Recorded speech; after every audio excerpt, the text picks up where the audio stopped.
mysterious world of academic research, scholars and scientists sometimes produce results that leave the rest of us wondering why they wasted their time studying such nonsense.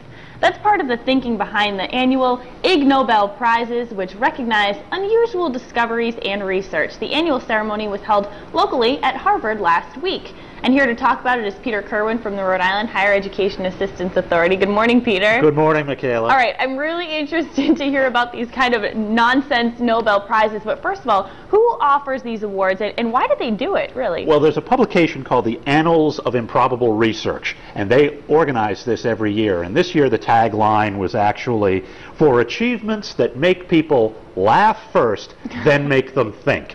Okay, I like that. And the best part about it, they get real Nobel Prize winners to come out and hand out these awards. Wow, it's a big deal then. It really is. I mean, and it's a lot of fun. I mean, this is the 11th time they've done it, and it's just a way of kind of recognizing some kind of wacky research that's out there, some different kind of stuff. All right, speaking of wacky research, I want to know who some of the top winners were. What are some weird prizes that people have won? Well, the big one went to a philosophy professor out of Stanford University for his work in the area of studying procrastination.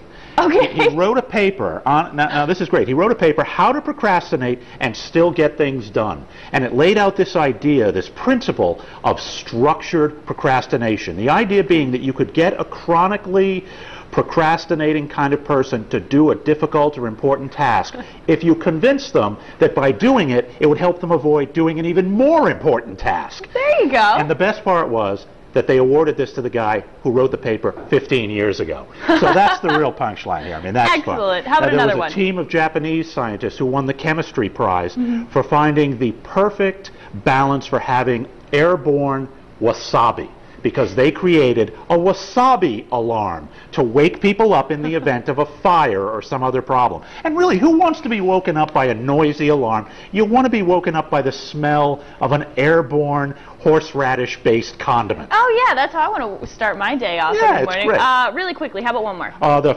biology prize winners were university professors from Canada and Australia who determined that there's a certain kind of Australian beetle that will try to mate with a certain kind of Australian beer bottle. And no, I'm not making this up. Okay. Very interesting. All right, Crazy Peter, stuff. as always, thank you for coming in. Little fun topic today, definitely different than the norm, but for more information from College Bound Fun, you can head to foxprovidence.com.